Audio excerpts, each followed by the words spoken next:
kamu harus mengambil keputusan. Apapun konsekuensinya, you take responsibilities. Mereka adalah orang-orang yang dipilih ya, mereka juga adalah orang-orang yang dipanggil dan mereka adalah orang-orang yang dipersatukan di dalam Kristus. MEP UPH bincang-bincang membawa pertumbuhan. Shalom teman-teman, kembali lagi nih di acara Mathematic Education Podcast. Nah, apa kabar nih teman-teman? Berharap semuanya bisa dalam keadaan baik ya teman-teman. Nah, perkenalkan nama saya Johannes Pardamian Saragi. Saya akan memandu acara podcast kita pada hari ini. Nah, kita juga nih akan kedatangan pembicara kita nih, yang pastinya teman-teman kalau sering nonton Chapel nih pasti udah tahu nih. Dan juga mungkin di antara teman-teman nih ada yang pernah diajar nih di dalam mata kuliah teologi. Nah, langsung saja yuk kita sambut, ini dia, Bu Grace Purnamasari Christian. Halo Ibu, apa kabar Ibu? Halo Johannes, halo semuanya. Kabar saya baik, terima kasih. Oke, wah seneng banget nih ya, kabar ibunya juga baik nih. Nah, sebelum kita mulai podcast nih Bu, nah podcast kita ini Bu punya yel-yel nih Bu. Kira-kira boleh nih Bu kita memperagakan yel-yel kita nih Bu, supaya kita bisa lebih semangat nih Bu dalam podcast kita hari ini nih. Oke. Nah, podcast yel-yel kita pada hari ini, nanti kalau saya sebutkan MEP UPH, nah teman-teman dan Ibu boleh jawab nih. Bincang-bincang membawa pertumbuhan. Gimana nih Ibu dan teman-teman? Sudah paham kah? Oke, siap. Oke, mantap. Oke, kita coba ya Ibu dan teman-teman. MEP UPH. Bincang-bincang membawa pertumbuhan. Oke, mantap ya. Udah lebih semangat ya Bu tentunya ya Bu dalam podcast kita hari ini. Ya, semangat ya, masih pagi. Ya, bener banget. Harus punya semangat pagi ya Bu. Oke. Nah, teman-teman dan Ibu, tema podcast kita nih pada hari ini adalah Readiness to be a Christian Teacher series 2 nih Bu, mengenai etika seorang guru. Nah, pastinya teman-teman, etika seorang guru tuh suatu hal yang sangat penting ya. Karena kan kita ini sebagai role model gitu. Nah, gimana kita bisa menjadi role model yang baik kalau kita sendiri nggak punya etika yang baik? Nah, mungkin kita bisa langsung bertanya nih kepada narasumber atau pembicara kita pada hari ini. Nah, kira-kira nih Bu, bagaimana sih Bu seorang guru Kristen harusnya menunjukkan dirinya nih Bu? Karena kan Bu, seorang guru pastinya yang dilihat pertama kali nih Bu, visualnya nih Bu. Nah, dari cara berpakaiannya, cara menata rambutnya, wajahnya. Nah, kira-kira nih menurut Ibu, gimana sih Bu etika seorang guru kalau ditinjau nih Bu dari segi visualnya? Oke, thank you Jo. Ya, seorang guru itu akan berdiri di hadapan siswa-siswanya ya pada waktu dia mengajar, atau setidaknya kalau sekarang ini pembelajaran itu banyak online ya, tapi seorang guru itu jelas sepanjang pembelajaran ya, entah siswanya on cam atau tidak, maka seorang guru itu seharusnya selayaknya itu on cam ya, sehingga dia yang menjadi fokus atau pusat perhatian, karena memang seorang guru itu kan harus menyampaikan pembelajaran atau mengklarifikasi pemahaman dan memimpin kelas ya, sehingga penting sekali saya pikir kita perlu sebagai guru itu perlu memperhatikan bagaimana kita present ourselves ya, menampilkan diri kita di hadapan para siswa ya, yang bukan hanya menjadi penonton atau pendengar, tetapi yang sebetulnya sedang belajar dari kita gitu ya, bagaimana kita harus menampilkan diri kita. Dan ini tentunya berkaitan juga bagaimana kita merawat diri kita ya, merawat tubuh kita sebagai bait Allah ya, tentunya tanggung jawab yang sangat penting dan betul-betul harus diperhatikan ya. Nah, banyak aspeknya ya, misalnya apakah seorang guru sebaiknya mengenakan makeup atau tidak dan segala macam. Tetapi dua hal yang saya pikir menjadi hal yang paling utama adalah seorang guru itu tentunya harus rapi ya.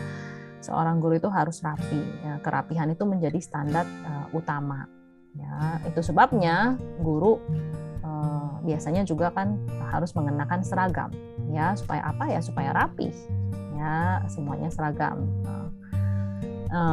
Lalu kerapihan itu juga bukan hanya dari pakaian ya, tetapi juga dari wajah, dari rambut ya, termasuk juga mungkin apa itu ya penampilan kita secara umum lah ya, rapih ya, sehingga betul-betul presentable ya. Kalau kalian pernah dengar itu pramugari misalnya, mereka juga itu sangat penting tuh, mereka harus presentable. Katanya kalau ada jerawat pun harus ditutup pakai makeup dan segala macam. Ya guru mungkin nggak usah lah sampai seperti pramugari ya, tetapi tetap harus presentable, harus menyatakan pembawaan dirinya itu rapih ya, tidak acak-acakan, tidak berantakan, rambutnya kayak habis bangun tidur misalnya, mukanya juga nggak karu-karuan gitu ya, dan segala macam. Nah, rapih ya, sehingga kalaupun make up itu tidak berlebihan, tetapi cukup untuk menunjukkan bahwa kita rapih ya. Salah satu pengalaman saya itu adalah saya orang yang paling tidak suka dandan sebetulnya ya, saya paling males dandan. Kenapa? Karena memang kulit saya juga sensitif, jadi kalau kadang-kadang tuh mungkin bisa perih atau apa gitu ya. Tapi sejak saya menjadi dosen di PC ya, sejak saya harus berdiri di depan kelas, maka saya memaksa diri saya untuk setidaknya berdandan secara sederhana ya, sehingga pada waktu para mahasiswa melihat saya di Teachers College itu, mereka tidak seolah-olah melihat guru yang baru keluar dari kamar bangun tidur gitu ya. Jadi harus rapi, presentable. Nah, hal yang kedua berkaitan dengan rapi juga saya pikir yang tidak bisa dilepaskan itu adalah bersih ya. Kalau saya rapi, sudah pakai make up tapi tidak bersih, itu juga akan terlihat ya, rambutnya misalnya keramasnya nggak tahu berapa lama sekali dan segala macam. Sehingga ini menjadi sesuatu yang sangat juga perlu kita perhatikan. Bersih itu termasuk misalnya ya kita menjaga supaya tubuh kita itu tidak mengeluarkan aroma yang bisa mengganggu juga misalnya ya, entah dari rambut, dari kulit atau dari yang lain ya. Nah, jadi saya pikir ini dua hal yang sangat standar dan sangat umum ya, dan sesuatu yang bisa dilakukan dengan biaya yang juga tidak sampai berlebihan ya, karena tentunya setiap kita kan mau jadi guru atau tidak juga kan pasti harus mandi, harus keramas ya, sehingga rapi dan bersih ya, itu menjadi dua hal yang sangat penting dan menjadi standar menurut saya. Thank you. Oke, baik. Dari jawaban Ibu nih kita dapat menyimpulkan ya bahwa standar seorang guru dari segi visualnya yang pasti harus rapi dan bersih nih teman-teman. Nah, selanjutnya nih Bu, bagaimana sih Bu sebenarnya etika seorang guru berbicara dalam kelas? Karena kalau dari pengalaman saya nggak sedikit guru yang sering membesar siswanya atau marah pada siswanya yang berbuat salah. Nah, hal itu kan Bu terkadang nih Bu bisa membuat siswanya nih Bu malu ataupun sakit hati. Kalau menurut Ibu bagaimana sih Bu seorang guru itu berbicara, seharusnya Bu etika berbicara seorang guru? Oke, etika berbicara seorang guru ya. Mungkin saya tanya juga nih, Jo pernah di kelas saya ya. Gimana tuh menurut Jo, etika saya udah nyampe apa belum? Santai aja ya Jo. Sudah baik ya Bu, maksudnya Ibu pun kalau misalnya mungkin menegur dengan cara yang baik, artinya tidak membuat siswa sakit hati ataupun mengeluarkan mungkin kata-kata yang tidak pantas. Menurut saya sih Bu, Ibu menegurnya dengan baik gitu Bu, dengan cara yang benar sih Bu. Ya, thank you Jo. Jadi memang kata-kata itu sangat penting ya. Saya pikir kata-kata itu punya kekuatan yang sangat besar ya, terlepas kita mau mengakui atau tidak, suka atau tidak. Ya, kata-kata seseorang itu bisa membuat seseorang itu, kata-kata yang kita ucapkan bisa membuat seseorang itu menemukan kembali semangat hidupnya, ya dikuatkan untuk tetap berjuang dan bertahan, atau membuat dia betul-betul merasa there's no point in going on gitu ya. Sehingga kata-kata itu betul-betul perlu kita perhatikan dan perlu kita jaga dengan sangat baik ya. Saya berusaha sekali untuk betul-betul sebagai dosen ya, atau bahkan sebagai ibu di rumah, sebagai istri ya, kepada siapapun saya bicara lah ya, saya berusaha sekali untuk mengucapkan kata-kata yang memang sopan dan baik gitu ya, meskipun ketika saya marah ya, karena memang kata-kata itu sangat berpengaruh gitu. Nah, berkaitan dengan seorang guru ya, terutama seorang guru Kristen ya, saya pikir boleh ya saya bacakan dari Efesus ya, supaya kita bisa lihat bersama-sama ya. Nah, di dalam Efesus ini adalah surat yang Paulus tulis kepada jemaat di Efesus ya. Paulus sudah menjelaskan tentang keberadaan mereka, siapa mereka ya, identitas mereka di dalam Kristus. Mereka adalah orang-orang yang dipilih ya, mereka juga adalah orang-orang yang dipanggil, dan mereka adalah orang-orang yang dipersatukan di dalam Kristus. Nah, berkaitan dengan panggilan mereka ya, identitas mereka di dalam Kristus, maka Paulus kemudian melanjutkan dengan memberikan nasihat-nasihat yang berkaitan dengan bagaimana sekarang mereka harus hidup ya, setelah mereka tahu siapa mereka, bagaimana mereka harus hidup. Nah, di dalam pasal 4 ini dia kemudian menjelaskan bagaimana kita harus hidup sebagai satu komunitas umat Allah ya, yang diberikan karunia dan saling membangun. Nah, tetapi selanjutnya juga dia menolong kita untuk memahami bahwa kita ini sekarang adalah manusia baru ya, manusia baru, sehingga kita harus menanggalkan manusia lama. Nah, apa saja aspek-aspek menanggalkan manusia lama ya? Kalau kita lihat dari Efesus 4 ini mulai dari ayat 20 ya, Paulus mengatakan kamu bukan demikian, kamu telah belajar mengenal Kristus. Sebelumnya dia mengatakan orang-orang itu yang di luar Kristus, dia menyerahkan diri pada hawa nafsu, mengerjakan segala macam kecemaran. Nah, tetapi karena kita sudah ada di dalam Kristus ya, dan kita itu sekarang ini adalah ciptaan baru, maka kita harus betul-betul meninggalkan ya dusta, meninggalkan, kita harus berkata benar seorang kepada yang lain ya, lalu jangan sampai berbuat dosa kalau kita menjadi marah ya, lalu jangan sampai kita itu, khususnya di dalam ayat 29 dia mengatakan jangan ada perkataan kotor keluar dari mulutmu, tetapi pakailah perkataan yang baik untuk membangun di mana perlu, supaya mereka yang mendengarnya beroleh kasih karunia ya. Lalu dia teruskan jangan sampai kita mendukakan Roh Kudus ya dengan ketidaktaatan kita. Nah, sehingga kalau kita bisa simpulkan dari sini, maka sebagai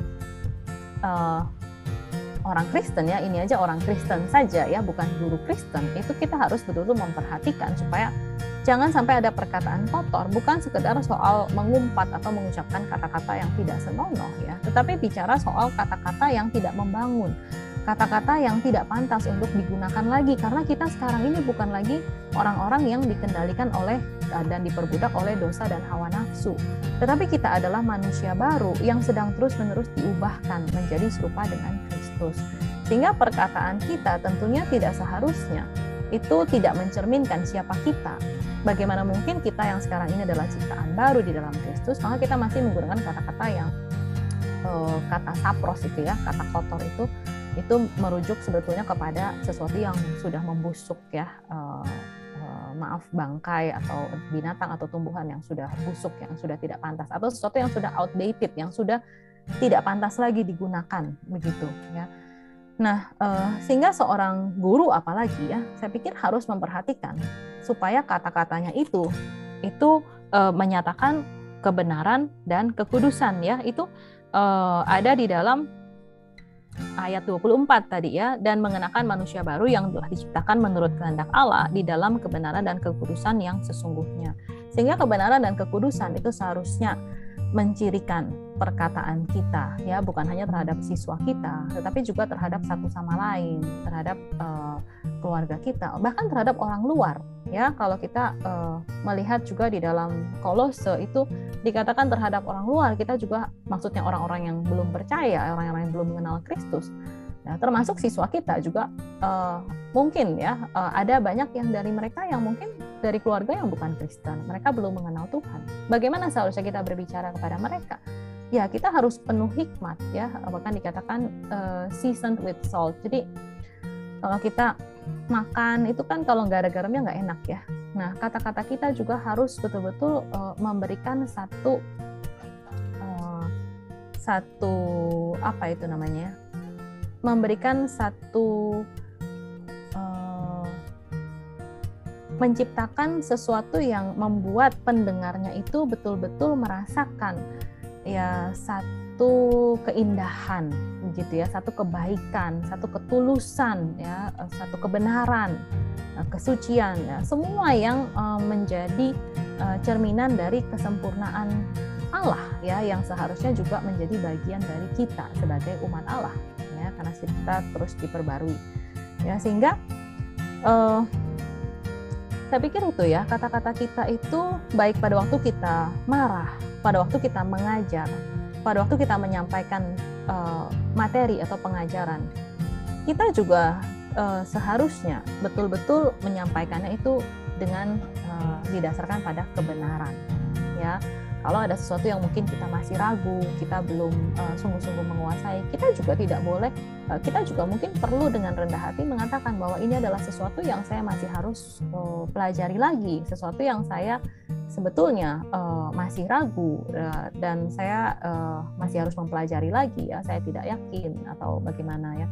Pada waktu kita menegur siswa kita perlu betul-betul menjaga kata-kata kita sehingga kita tidak menyerang siswa kita itu ya, tetapi kita harus menyatakan dengan jelas dan berterus terang apa yang menjadi kesalahan, apa yang menjadi pelanggaran yang dia lakukan gitu ya, tetapi bukan menyerang dia dan menghakimi dia lalu kita mengatakan misalnya mohon maaf ya, memang kamu itu tidak mampu, tidak bisa ya, tidak pandai dan segala macam ya, tetapi kita betul-betul harus justru menyatakan dengan jelas bahwa di dalam bidang ini kamu keliru, di dalam bidang ini kamu perlu memperbaiki, di dalam bidang ini kamu betul-betul telah keluar jauh dari apa yang menjadi batasannya, di dalam bidang ini kamu betul-betul perlu mengkaji kembali atau kamu perlu mempelajari kembali, dan kamu perlu misalnya bahkan termasuk kamu perlu bertobat ini karena kamu betul-betul menunjukkan sikap yang tidak patuh, tidak taat secara sengaja, padahal kamu tahu bahwa kamu itu salah ya, dan sebetulnya tujuan ini semuanya adalah untuk pertumbuhan kamu, membangun kamu menjadi siswa yang bertumbuh lebih baik dan bisa betul-betul menguasai materi dan segala macam ya. Jadi kebenaran, kekudusan, kasih, kebaikan itu harus mewarnai ya, tidak seharusnya kita berkata kasar ya, tidak seharusnya kita memaki, apalagi kita itu menghakimi dan mengucapkan kata-kata yang betul-betul merendahkan dan menghancurkan siswa kita ya. Alkitab secara sederhana juga mengatakan do to others what you would have others do to you ya. Tuhan Yesus mengatakan kamu harus melakukan kepada orang lain apa yang kamu inginkan orang lain lakukan kepadamu, sehingga kalau kita ingin pada waktu kita salah kita dikoreksi ya dengan baik, dengan benar ya. Apalagi sebagai guru kita harus juga mengoreksi siswa kita dengan baik, dengan benar ya, bukan dengan perkataan-perkataan yang bisa justru membuat mereka putus asa. Kita harus selalu mengobarkan semangat mereka bahwa apalagi di dalam Kristus ya, ada pengampunan, ada kesempatan untuk bertumbuh ya, berubah menjadi semakin serupa dengan Kristus karena ada Roh Kudus yang terus memampukan kita dan terus mengerjakan anugerah pengudusan itu di dalam kita ya. Dan kalau kata-kata saja tidak seharusnya kasar ya, maka tentunya berarti bahwa kita juga tidak pernah boleh melakukan tindakan-tindakan yang melukai secara fisik ya, apapun itu ya, karena sebagai guru ya, itu bukan bagian dari wewenang atau tanggung jawab kita. Kita harus mendidik mereka di dalam kebenaran, tetapi tidak termasuk memukul mereka di dalam kebenaran ya. Jadi apapun alasannya, saya yakin bahwa guru tidak seharusnya ya melakukan tindakan atau konsekuensi secara fisik di dalam bentuk pukulan atau apapun Itu ya Jo, saya pikir. Baik Ibu, wah penjelasan dari Ibu nih sangat detail, jelas banget ya teman-teman. Kita tentunya nih jadi semakin paham. Bagi guru tentunya kita bisa marah, tapi kita harus tetap memperhatikan perkataan kita. Perkataan kita ini harus mengandung pastinya kebenaran, kebaikan, ketulusan, seperti yang tadi Ibu Grace sudah katakan. Nah, Ibu juga nih mungkin udah menyinggung nih Bu mengenai pertanyaan selanjutnya nih. Kira-kira nih Bu, bagaimana sih Bu seorang guru harusnya bertindak di luar kelas nih Bu, ataupun di dalam kelas? Karena mungkin dalam pengalaman saya Bu, guru saya nih Bu pernah Bu, misalnya dia menampar siswanya nih Bu karena melakukan suatu pelanggaran. Menurut Ibu itu sudah tepat nggak sih Bu? Atau menurut Ibu itu keliru?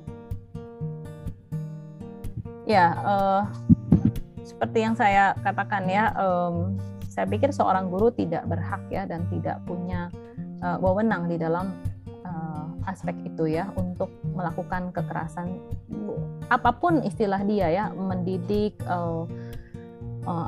mendisiplin dan segala macam. Tetapi saya pikir sesuatu tidak boleh sampai kepada menampar ya, atau kalau guru zaman dulu tuh ya anak-anak laki tuh suka diituin tuh Jo.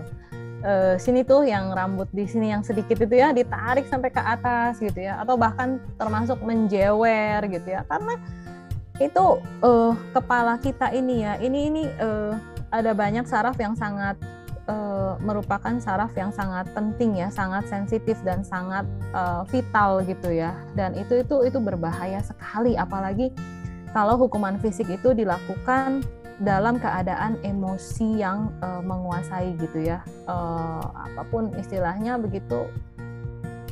Ketika kita dikendalikan oleh emosi, apalagi kemarahan, maka itu lebih banyak, hampir selalu mengerjakan kerusakan sih, bukannya perbaikan ya menurut saya. Termasuk kepada anak-anak kita sendiri ya, apalagi anak kita sendiri gitu ya. Mungkin kepada anak, ya kadang kepada anak orang lain kita lebih bisa mengendalikan emosi, tapi kadang bisa juga kita lebih nggak bisa mengendalikan emosi, karena mungkin kita berpikir ya itu bukan anak saya ini, biarin aja dia begini dan begitu ya. Misalnya saya melukai dia, atau itu bukan anak saya dan segala macam. Nah, tapi saya merasa juga terhadap anak-anak saya sendiri ada satu hal yang saya sering lakukan ya pada waktu saya sudah terlalu marah dan sangat marah pada anak-anak saya, yaitu adalah waktu mereka masih agak kecil ya, saya bisa angkat mereka ya. Saya angkat mereka, saya kunciin di depan rumah, di teras rumah. Rumah saya itu waktu anak-anak kecil tuh nggak ada pagar ya, jadi karena dia klaster gitu nggak ada pagar, jadi cuma ada pintu depan kan. Kenapa di depan rumah? Karena kalau di dalam rumah saya takut. Takut kenapa? Takut mereka mengambil barang-barang yang berbahaya. Misalnya mereka pikir nggak ada yang ngawasin, mereka ambil pisau lah atau apa, main-main, tapi kan bahaya ya. Atau mereka main listrik lah, main api lah dan segala macam. Kalau di luar, saya yang di dalam, saya mengunci diri saya di dalam sambil saya lihat mereka. Dan di luar cuma ada taman rumput gitu kan kompleks saya kan nggak terlalu banyak mobil lalu lalang, tapi kan saya juga awasi gitu. Kenapa saya seperti itu? Karena saya takut bahwa ketika saya marah, saya akan pukul mereka tanpa terkendali gitu. Jadi saya berusaha untuk menenangkan diri saya kunci diri anak-anak saya angkat keluar biar aja mereka main-main di luar gitu ya. Lalu saya menenangkan diri di dalam gitu. Lalu apa ya? Tadi saya mau ngomong apa ya? Kok saya jadi lupa. Ya saya pikir itu ya. Jadi emosi itu membuat kita tidak terkendali gitu loh. Padahal kalau kita tenang aja, 5 menit aja ya. Setelah itu kita mungkin akan menyesali ya segala macam yang berkecamuk dalam pikiran kita tuh. Bahkan yang belum terucap aja kita udah menyesali gitu loh. Apalagi yang udah terucap gitu kan. Nah masalahnya kata-kata yang terucap tidak bisa ditarik kembali. Ya mungkin kalian sering dengar ada begitu banyak ilustrasi dan segala macam ya, bahwa sesuatu yang sudah terucap itu tidak mungkin ditarik kembali kan. Sehingga kita harus benar, apalagi tindakan-tindakan yang fisik, apalagi yang mencelakakan gitu. Sehingga seorang guru menampar siswanya bagi saya itu adalah sebuah tindak kekerasan ya, yang tidak seharusnya dilakukan, tindakan yang melanggar batasan yang sewajarnya bagi seorang guru gitu. Karena pukulan tidak pernah menghasilkan kebaikan sih, kecuali pukulan itu di dalam Alkitab misalnya kita bilang pukulan dengan rotan itu ya, tetapi kan tentunya bukan di bagian-bagian yang vital ya. tetapi pukulan itu akan menghasilkan didikan atau pengertian pada waktu pukulan itu, misalnya pukulan dalam tanda kutip ya, itu diberikan dan diajarkan dengan cara yang bisa dipahami. Ya, sekedar memukul nggak akan bisa mendidik, dan mereka cuma taunya ya mereka dipukul, lama-lama mereka kebal dipukul. Betul ya? Lama-lama kebal juga ya, nggak takut juga ya. Dan justru akan menimbulkan luka sih di dalam hatinya, trauma, luka, dan berbagai masalah-masalah yang akan melekat sampai dia dewasa. Itu sih, Jo. Baik, Ibu. Wah, berarti kita bisa menyimpulkan ya, Ibu dan teman-teman, bahwa sebenarnya kekerasan secara fisik itu tidak boleh ya, tidak dibenarkan dengan alasan apapun. Karena sebenarnya kekerasan fisik itu justru bukan mendidik, bisa melukai, bahkan menghancurkan ya, seperti yang Ibu bilang tadi. Oke nih, Bu. Nah, selanjutnya nih, Bu, kan kita sering akrab nih, Bu, dengan sebutan seorang guru Kristen. Kira-kira nih, Bu, menurut Ibu, apa sih, Bu, kelebihan seorang guru Kristen dengan guru biasa nih, atau guru yang bukan Kristen? Oke. Ya, saya yakin kalian mungkin sebagian besar dari kalian tuh cukup akrab ya dengan film-film yang menampilkan kehidupan atau pergumulan seorang guru gitu ya. Misalnya film Laskar Pelangi, atau dulu ada satu film Mandarin ya, kalau nggak salah film Singapura waktu saya masih remaja itu ya, yang film seri itu ditonton oleh keluarga papi saya, keluarga ayah saya, dan saya ikut nonton karena itu bagus sekali ya. Film itu bercerita tentang seorang guru yang sebetulnya berasal dari kota ya, lalu dia mengajar di daerah yang bukan di kota sih ya, di pinggiran kota, mungkin agak di desa gitu ya. Lalu ada satu siswa yang nakal sekali dan dia sering bolos sekolah gitu. Ini guru ini selalu berusaha untuk membawa dia kembali ke sekolah, sampai dicari ke rumahnya, sampai ke pelosok-pelosok gitu kan, sampai pokoknya nggak boleh gitu, kamu mesti sekolah gitu. Dan dia betul-betul berusaha untuk menyelami apa sih yang menjadi pergumulan siswanya dan segala macam. Lalu di Laskar Pelangi itu juga kita lihat di dalam sekolah yang begitu terbatas ya secara kondisi fisiknya, siswa-siswanya juga bukan siswa-siswa yang mampu ya, tetapi kita melihat pengabdian dari si Ibu Mus itu ya yang luar biasa itu ya, kepala sekolahnya. Dan kalau kalian pernah baca buku Toto Chan ya, saya nggak tahu kalian pernah baca nggak itu ya, Toto Chan, satu buku yang diberikan oleh tante saya ya waktu saya masih kecil banget ya, baca tentang bagaimana itu sebuah terobosan ya di dalam pembelajaran ya, bagaimana siswa itu zaman perang itu mereka bikin gerbong kereta itu jadi kelas, lalu setiap hari gurunya tuh menuliskan di papan tulis itu ya jadwal kegiatan hari itu. Jadi anak-anak tuh boleh pilih hari ini mau mengerjakan yang mana dulu gitu ya, ada fisika, ada pokoknya ada sains, ada menulis, ada membaca, ada bahasa, ada menggambar dan segala, ada art segala macam. Jadi itu agenda hari itu tuh dia tulis semua di situ ya. Jadi mereka boleh pilih mau yang mana dulu gitu ya. Lalu termasuk juga dengan misalnya ini saya share secara umum dulu ya, misalnya anak-anak saya dulu punya kesempatan untuk sekolah di sebuah preschool TK yang namanya Lady Bird ya, dan itu mereka pakai kurikulum yang betul-betul age appropriate dan developmentally appropriate, dan mereka betul-betul berusaha untuk memfasilitasi, mengakomodasi siswa. Ya itu kegiatannya banyak, nanti mereka berapa lama sekali mereka akan keluar main di luar, lalu nanti mereka ada di tempat main sama-sama, lalu nanti mereka ada di kelas, lalu mereka makan bersama, mereka ada ruang musik, mereka nyanyi dan segala macam. Jadi anak-anak itu betul-betul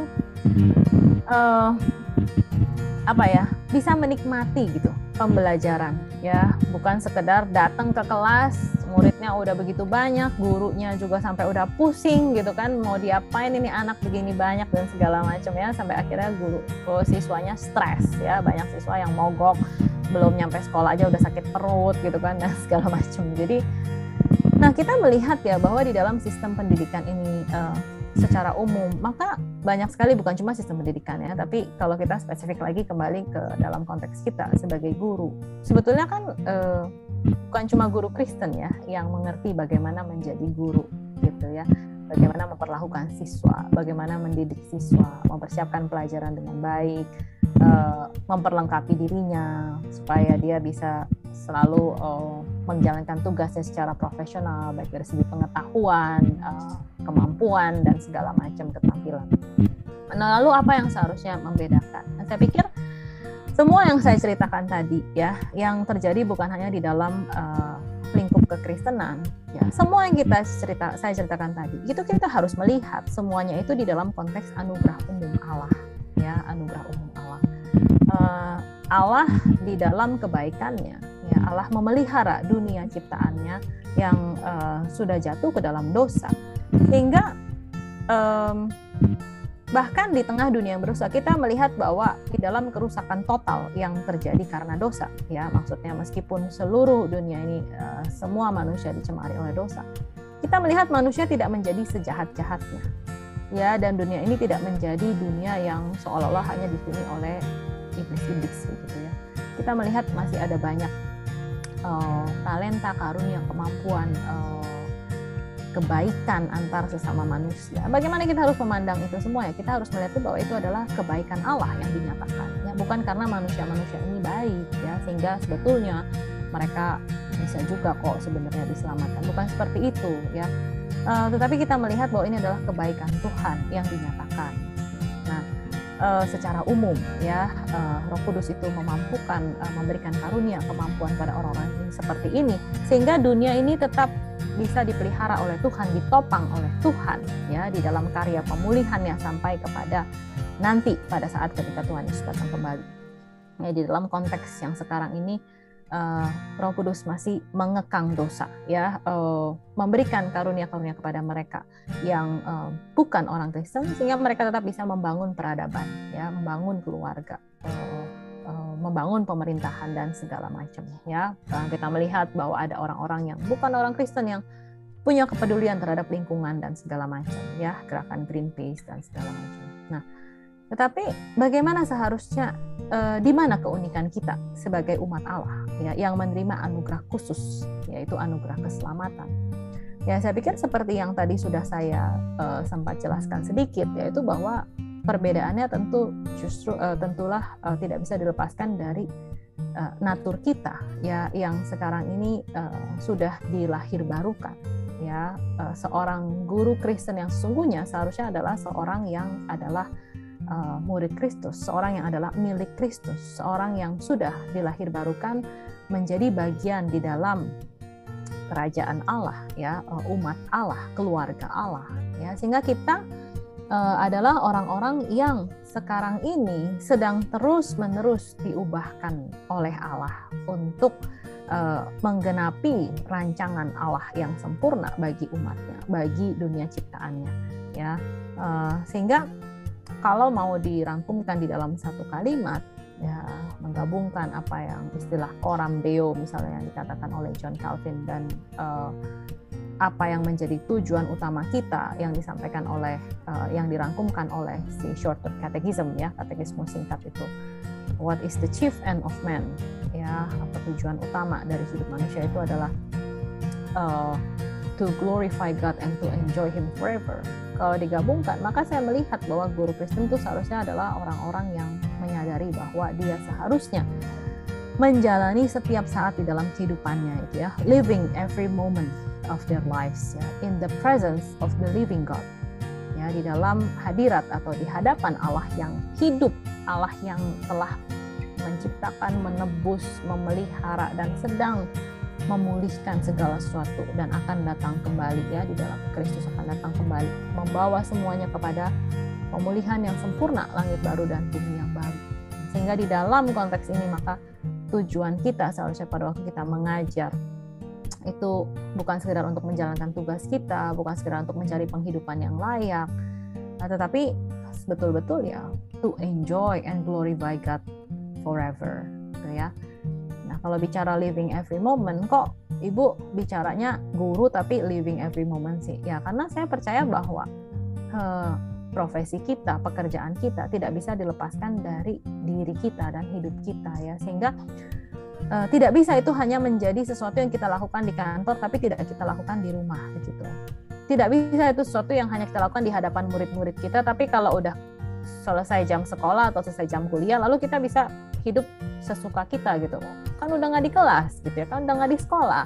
Sekarang suka-suka saya dong, saya mau ngapain gitu kan. Tidak bisa seperti itu, karena itu terkait dengan identitas kita yang memang harus every moment in the presence of the living God. Bukan cuma di hadapan siswa kita loh, tetapi di hadapan Allah yang hidup loh, yang memperhatikan kita, yang bekerja, yang hadir bahkan di dalam kita, yang mengendalikan hidup kita, memimpin kita, menyertai kita, mengasihi kita, ya, mengubahkan kita, menguduskan kita. Ini this is real gitu ya, sehingga betul-betul ini adalah sesuatu yang harus kita secara sadar ya, kita harus betul-betul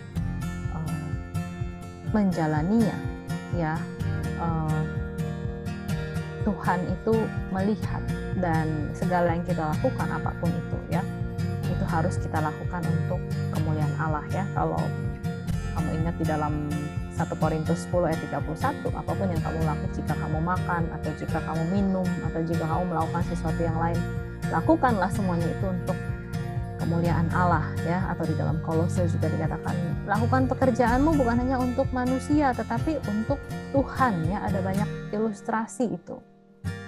Dan ini juga termasuk, saya pikir, pada waktu misalnya kita melakukan sesuatu yang betul-betul baik ya, dan seharusnya kita menerima apresiasi yang baik, tetapi justru orang lain yang menerima kredit itu untuk kita. Saya pikir kita tetap perlu mendisiplin hati kita untuk percaya bahwa Tuhan melihat, dan bahwa apresiasi yang paling utama itu seharusnya adalah dari Tuhan, bukan dari manusia.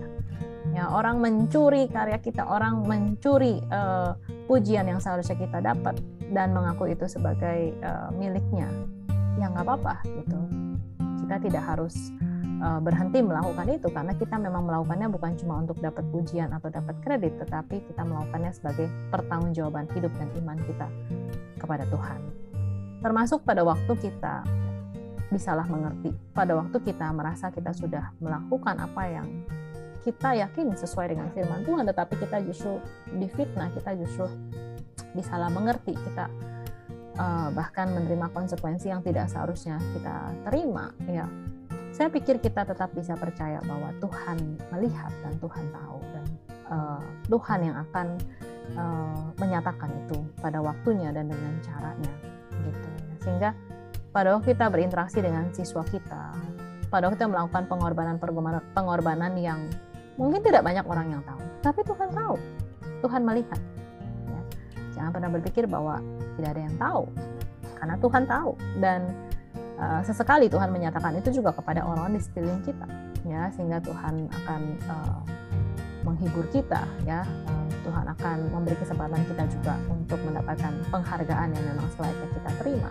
Tetapi bahkan ketika tidak ya, kita tetap percaya bahwa penonton kita yang utama itu adalah Tuhan ya. Ibaratnya seseorang yang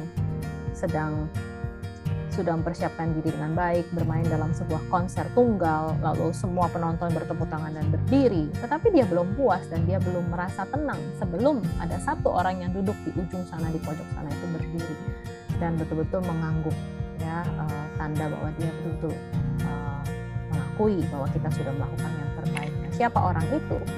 Orang itu adalah pribadi yang harus kita sembah dan kita muliakan, yaitu Tuhan sendiri ya, bukan sekedar manusia ya. Sehingga sebagai guru Kristen kita harus punya kesadaran ini, bahwa kita melakukan segalanya untuk Tuhan, sesuai dengan kehendak Tuhan, berdasarkan prinsip-prinsip kebenaran yang ada di dalam firman Tuhan, untuk kemuliaan Tuhan dan untuk menjadi perpanjangan tangan Tuhan, saluran berkat Tuhan bagi orang-orang yang Tuhan tempatkan di sekeliling kita, orang-orang yang Tuhan percayakan untuk kita gembalakan, bukan sekedar kita ajar ya. Sehingga saya selalu berkata kepada mahasiswa saya misalnya, saya bukan cuma melihat kamu sebagai mahasiswa saya, tetapi saya selalu melihat sebagai anak-anak saya yang sedang saya gembalakan ya. Sehingga kita rela untuk go further, ya, bukan sekedar urusan akademis, bukan sekedar urusan nilai, ya, tetapi bagaimana mendidik mereka di dalam kebenaran agar mereka bertumbuh di dalam Tuhan atau mengenal Tuhan itu melalui kebenaran yang kita ajarkan dan juga melalui kasih yang kita tunjukkan. Itu ya, Jo, saya pikir. Wah, penjelasannya ini sangat detail sekali ya, Bu. Komprehensif sekali. Pastinya teman-teman dapat banyak insight ya dari apa yang sudah dijelaskan, Bu. Nah, mungkin nih, Bu, satu pertanyaan lagi nih, Bu. Sebagai pertanyaan penutup. Kalau tadi kita udah mendengar nih, Bu, misalnya etika dari segi berpakaian, etika dari segi berkata-kata, dan dari tindakan juga nih, Bu. Nah, menurut Ibu nih, Bu, untuk sekarang nih kita sebagai calon guru, kira-kira apa sih, Bu, yang bisa kita persiapkan atau apa saja yang mungkin bisa kita lakukan dari sekarang? Yang bisa dilakukan dari sekarang, ya.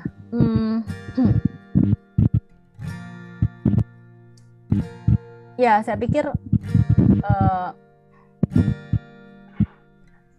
mungkin sebagai calon-calon guru gitu ya, saya pikir kalian perlu betul-betul menggumulkan dengan jelas ya panggilan kalian ya, karena kalau kalian tidak yakin atau tidak jelas dengan panggilan itu akan menjadi sesuatu yang cukup mampu menggoncangkan atau mengganjal atau membuat kalian tuh kehilangan arah sih ya.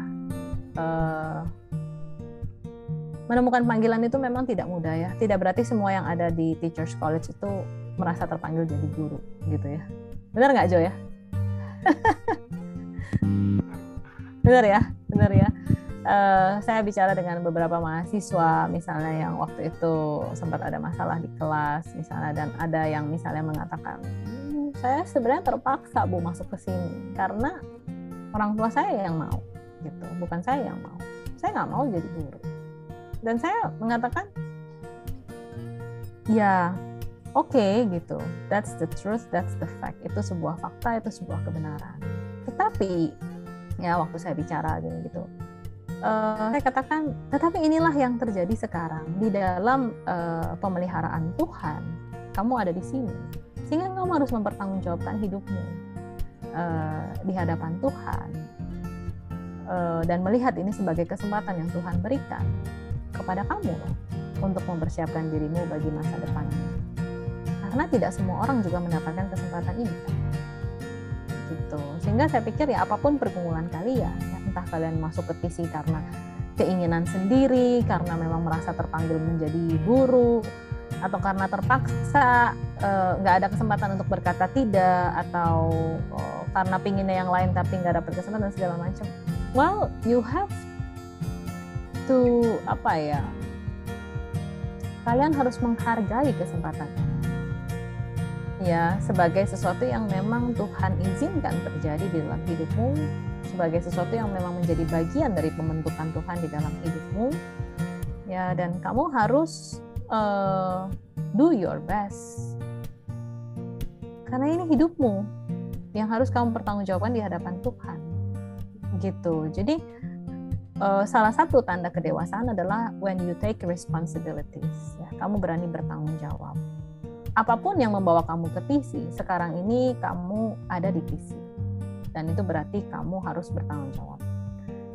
Mempersiapkan dirimu, belajar, dan menggali apa yang sebanyak mungkin, apa yang segala pelatihan, pendidikan, dan segala sesuatu yang bisa kamu lakukan. Dan betul-betul mempertanggungjawabkan, take responsibilities. Jangan punya mentalitas korban gitu ya.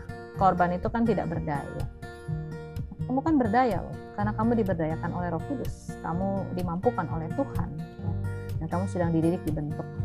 Dan saya katakan kepada anak itu, kamu harus at some point in your life, ya, kamu harus mengambil keputusan, apapun konsekuensinya, you take responsibilities.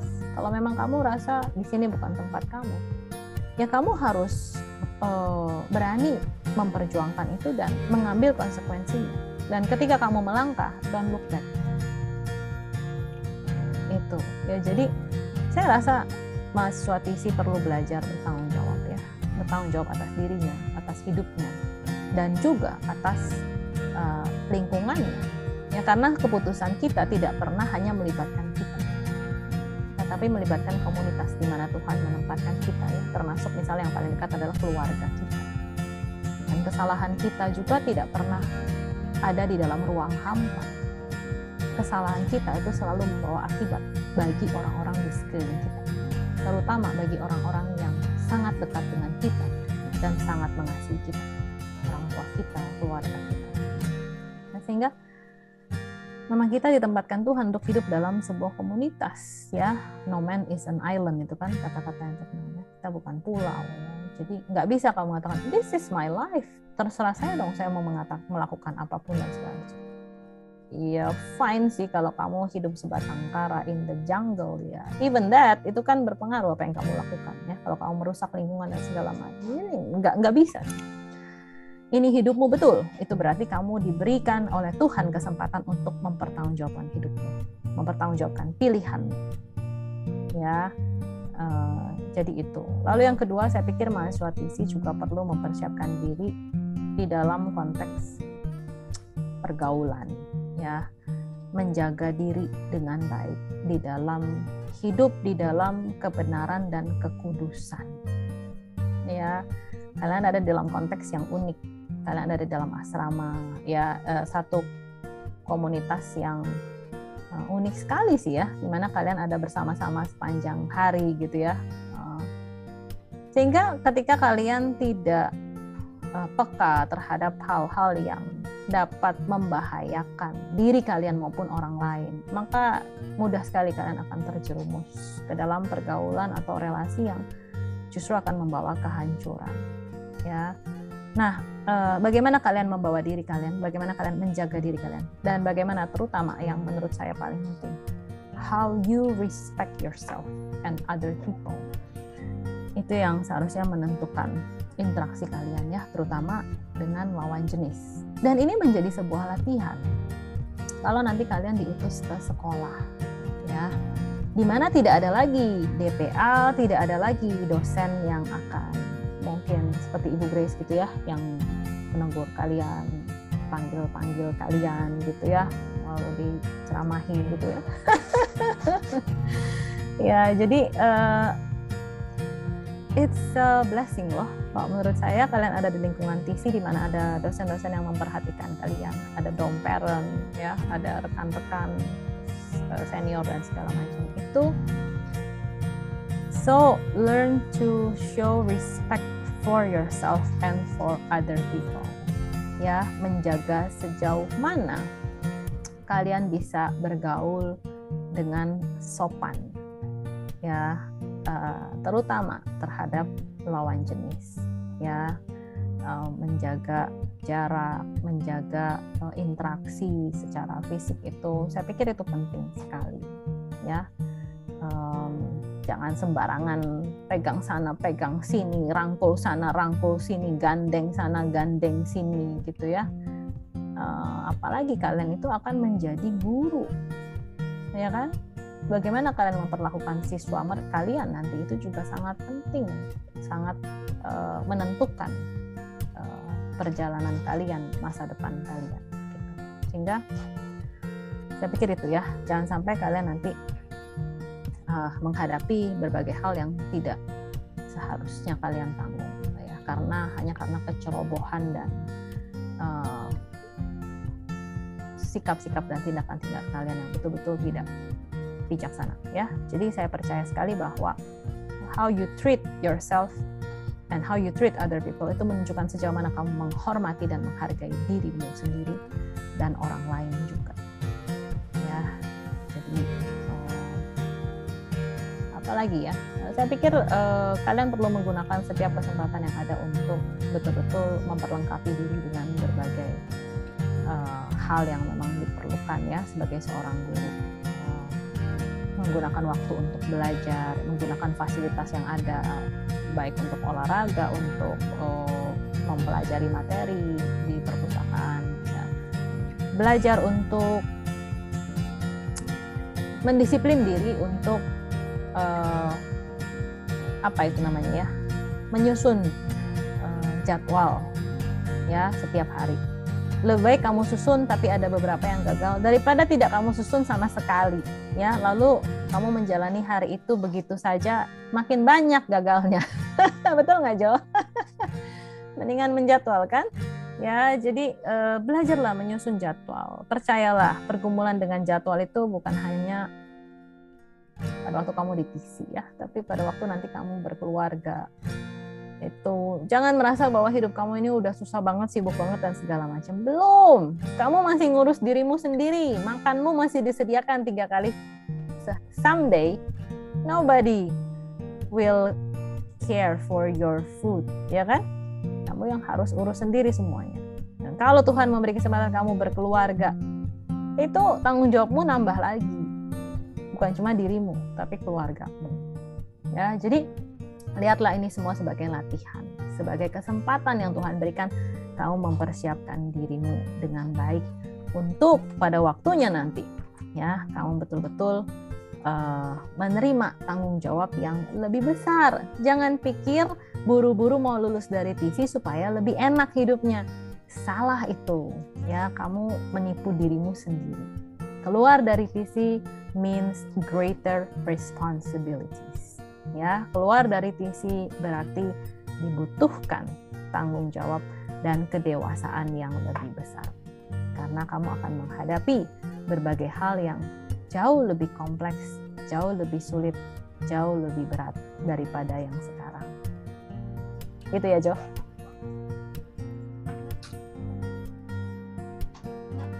Oke, Ibu. Wah, lengkap banget ya, Bu. Pesan dari dan juga mungkin udah melengkapi juga ya closing statement kita hari ini. Saya mengucapkan terima kasih banyak nih kepada Ibu ya yang sudah mau membagikan dan meluangkan waktunya Ibu untuk hadir bersama-sama kita dalam kita hari ini. Ya, dengan dan juga pastinya ya. Dan juga pastinya teman-teman ini akan banyak mendapatkan pelajaran ya dari hal-hal yang kita diskusikan tadi ya, Bu. Oke, mungkin sekian dulu nih podcast kita pada hari ini. Terima kasih teman-teman. Tuhan Yesus memberkati.